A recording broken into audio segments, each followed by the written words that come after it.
यादव बिहार राज्य आशा कार्यकर्ता संघ गोप गुट एक्टू की राज्य अध्यक्ष।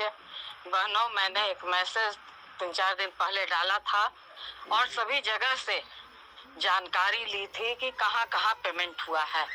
तो लगभग जो जानकारी आई है पूरे जिले से, लगभग कह लीजिए कि 1/3 यानी 4 भाग में आप आधा नहीं कह सकते, आधा से कुछ कम राज्य भर के पीएससी में पेमेंट का हुआ है। बहुत सारे जगह से आया कि हमारे यहाँ मार्च तक का पेमेंट हो गया है। मार्च तक का आया है। 3-4 हिस्से में से एक हिस्सा ये सूचना मिली है कि मार्च तक का पेमेंट हो गया है। कुछ जगह जनवरी तक का पेमेंट हुआ है, कुछ जगह 2-3 महीना का पेमेंट हुआ है, कुछ जगह 1-2 माह का पेमेंट हुआ है। तो इस तरह से पेमेंट होना चालू हो गया है, मगर कुछ जगह पेमेंट बिल्कुल नहीं हुआ है। कुछ जिले ऐसे हैं जहां एक भी पीएससी में पेमेंट नहीं हुआ है। तो इन सारी चीजों पे राज्य स्वास्थ्य समिति से बात हुई थी। राज्य स्वास्थ्य समिति, अब तो कल शनि और रविवार हो गया है, पहले ही उन लोगों ने कहा था कि गया में कोई ट्रेनिंग है, सारे उनके अधिकारी पदाधिकारी बाहर रहेंगे। मैं भी चेन्नई में थी पार्टी मीटिंग के कारण। मित्रों, अगर आप आईएएस आईपीएस बनने का सपना रखते हैं, भी चेन्नई में थी पार्टी मीटिंग के कारण, तो उन लोगों ने जो समय बोला है कि 8 या 9 तारीख को समय का निर्धारण करेंगे, तो लास्ट एक वार्ता हम लोग कर लेते हैं। जिस दिन 8 को हो या 9 को हो, एक वार्ता हम लोग कर लेते हैं। वो कह रहे थे 10 से 15 जून तक पेमेंट हो जाने का, जो राज्य स्वास्थ्य समिति से बात कर रहे थे। मगर जो रिपोर्ट मिल रही है वो बहुत ही दयनीय है। इसलिए वो हम लोग बात करके और 9 के बाद हम लोग ऑनलाइन मीटिंग करके हम लोग फैसला लेंगे कि क्या किया जाए। और यदि अगर उस समय तक क्लियर पेमेंट नहीं करता है तो इसके खिलाफ तब सड़कों पे जम करके हम लोगों को उतरना होगा, हड़ताल जैसी कार्रवाई में जानी होगी। गर्मी बहुत है, इसलिए कई जगह से भूख हड़ताल का ऑप्शन आ रहा है। तो भूख हड़ताल तो नहीं, मगर हड़ताल जैसी कार्रवाई में हम लोग जाएंगे। ये हमने राज्य स्वास्थ्य समिति को कह भी दिया है कि अगर आपका वादा पूरा नहीं हुआ, आप 25 मई तक कहे थे, फिर आप उसको बढ़ा करके 15 जून कर रहे हैं, तो 15 जून तक भी अगर आपका पेमेंट नहीं होता है तो निश्चित तौर पर अब हम लोग हड़ताल में जाने के अलावा कोई उपाय नहीं है। इसलिए वो होगा, जम करके आंदोलन होगा, कहीं कोई उसमें दो राय नहीं है। परेशानी जरूर आपको हो रही है, किसी को भी अगर 9 महीना 1 साल, अब लगभग 1 साल होने जा रहा है, और 1 साल में अगर 1 महीने का भी पेमेंट ढंग से ना हुआ हो तो क्या स्थिति होगी हम लोग समझ सकते हैं। इसलिए परेशानी तो हो रही है, मगर उससे भी ज्यादा परेशानी जो मेरे पास फोन आ रहे हैं कि हमारा पोर्टल बंद हो गया। ये जो आप लोगों की गड़बड़ी या तो अब किस वजह से है, आप लोगों का जो ध्यान नहीं देने का है कि पोर्टल में क्या उम्र चढ़ी है, सर्टिफिकेट में क्या उम्र चढ़ा है, क्योंकि चढ़ाने के समय मिस्टेक होता है। ये जो आप लोग ध्यान नहीं देती हैं, ये सबसे बड़ा कारण है। अब लोग दिखा रहे हैं कि सर्टिफिकेट में उम्र बचा हुआ है और पोर्टल के हिसाब से आपका उम्र समाप्त हो चुका है। तो जब पोर्टल बंद हो जाने के बाद कोई कार्रवाई नहीं होती है। अगर आपने दिया भी है 6 महीना पहले लेटर, मगर राज्य में वो लेटर आपने नहीं दिया, पोर्टल 4 महीना पहले बंद हो गया, 6 महीना पहले बंद हो गया, तो इसमें कुछ भी नहीं किया जा सकता है।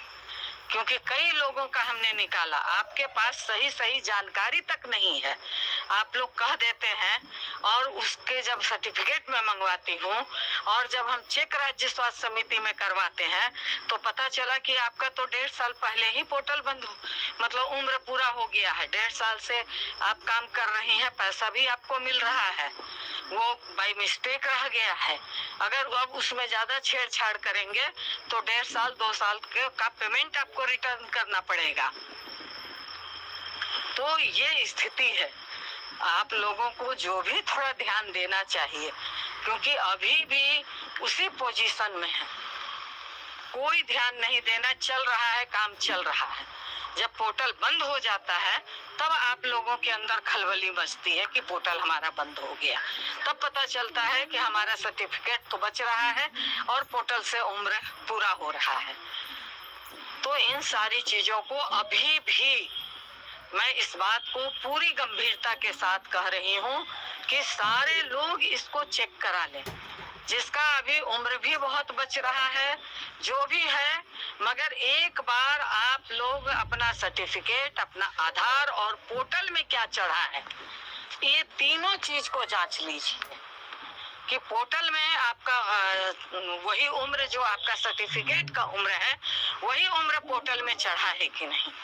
अगर गड़बड़ चढ़ा है तो उसके लिए तुरंत आप तत्पर हो जाइए, एप्लीकेशन आप अपने प्रभारी को दीजिए।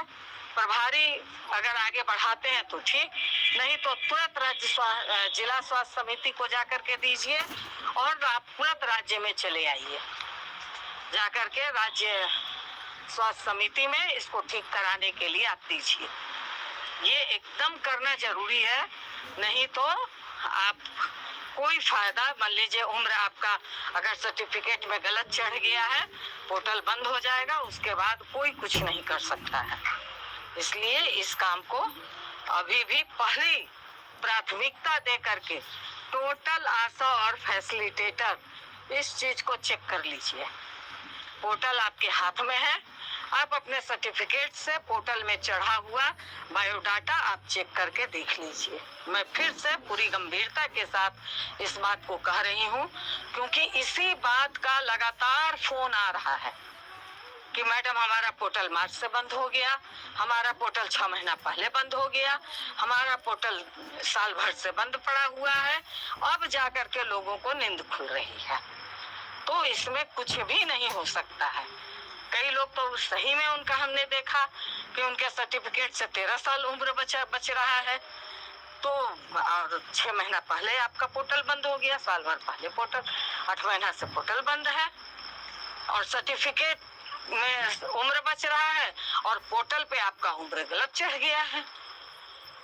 तो इस बात को बिल्कुल ध्यान दीजिए, नहीं तो आप लोग जो इस काम को नहीं करती है, अगर किसी आशा और फैसिलिटेटर को नहीं समझ में आती है तो आप अपने बच्चे से दिखवा लीजिए। आजकल के सारे बच्चे इस चीज को बखूबी करते हैं। अगर घर में बच्चे नहीं हैं तो कैफे में जाकर के इसको दिखवा लीजिए, नहीं है तो अपने बीसीएम को कहिए कि हमारा मिलान करके देखिए हमारा सब ठीक है कि नहीं, उनका काम है। तो इस बात को गंभीरता से लीजिए और निश्चित तौर पर एक चांस और हम लोग बस 8 या 9 को हम लोग वार्ता करते हैं सरकार से, खुलने के बाद राज्य स्वास्थ्य समिति से, और इसके बाद फिर क्योंकि जो आपके स्वास्थ्य मंत्री हैं, हमने लिख करके दिया है, आप लोग देखे होंगे, आवेदन हमने लिख करके दिया है, स्वास्थ्य मंत्री को भी दिया है, मुख्य सचिव को भी दिया है कि आप स्वास्थ्य मंत्री से क्या वार्ता होगी नहीं होगी वो तो बात समझ में नहीं आती, मगर मुख्य सचिव को भी दिया है इन मसलों पर बात करने के लिए। मुख्य सचिव ने अभी समय नहीं दिया है, मगर मसलों पर बात करने के लिए मुख्य सचिव ने अभी समय नहीं दिया है, मगर अब समय निर्धारित करते हैं तो भी नहीं करते हैं, तब भी 8 या 9 तारीख को दोनों जगह हम लोग ट्राई करके और इस पर निश्चित तौर पर फैसला हम लोग लेंगे। इसलिए इन्हीं बातों के साथ कि आप जिस मुसीबत से गुजर रही हैं उसकी कल्पना करना भी मतलब मुश्किल है हम लोगों को कि 8 माह 9 माह साल भर से अगर किसी को पेमेंट न मिले तो उसका परिवार कैसे चलेगा। तो ठीक है, सरकार अगर नहीं सोच रही है, सरकार अगर नहीं भेज रही है, जबकि ये रिपोर्ट मिल रहा है कि पैसा नीचे जा चुका है और सफिशिएंट पैसा जा चुका है, उसके बावजूद कहाँ नीचे फंसा हुआ है वो हमारी जिम्मेवारी नहीं है कि नीचे पैसा कहाँ जाके फंसा हुआ है ये खोजना आशा और फैसिलिटेटर की जिम्मेवारी नहीं है। हमारे अकाउंट में पैसा आया कि नहीं आया ये देखना सरकार का काम है। और सरकार को ये काम करना पड़ेगा। ये हमारा काम नहीं है कि हम जा कर के कहें, फलाने जा कर के कहें, ढिमाके जा कर के कहें, ये हमारा काम नहीं है। इसलिए सरकार को देखना ये काम है, सरकार देखे। और अगर सरकार नहीं देखती है, हमारे अकाउंट में पैसा नहीं आता है, तो आपका पीएससी में जाके पैसा है या डिस्ट्रिक्ट में जाके पैसा है, तो उससे हमको कोई मायने मतलब नहीं है। और एक बात क्लियर कह देना चाहते हैं कि इसके लिए कोई आशा और फैसिलिटेटर कमीशन नहीं देंगी। एकदम इसको तय कर लीजिए, क्योंकि कई जगह से मिल रही है बात कि चलिए कुछ पैसा हम लोग दे देते हैं, कुछ ये दे देते हैं, पैसा आ जाएगा। इस गलत फहमी में बिल्कुल मत रहिएगा कि आप पैसा नहीं दे रही हैं, कमीशन नहीं दे रही हैं, इसलिए आपको पैसा नहीं मिल रहा है। बिल्कुल इस गलत फहमी में मत रहिएगा। कोई कमीशन देने की जरूरत नहीं है। इसलिए ये पैसा आपके अकाउंट तक देना सरकार का काम है और सरकार को देना ही पड़ेगा। क्योंकि कई लोग यही कह रही हैं कि पैसा मिलेगा कि नहीं मिलेगा। तो निश्चित पैसा मिलेगा। सरकार कमाया हुआ पैसा रख नहीं सकती है और इसके लिए यूनियन तैयार है। इन्हीं बातों के साथ इस मैसेज को आप लोग नीचे तक पहुंचाइए। इनकलाब जिंदाबाद। धन्यवाद।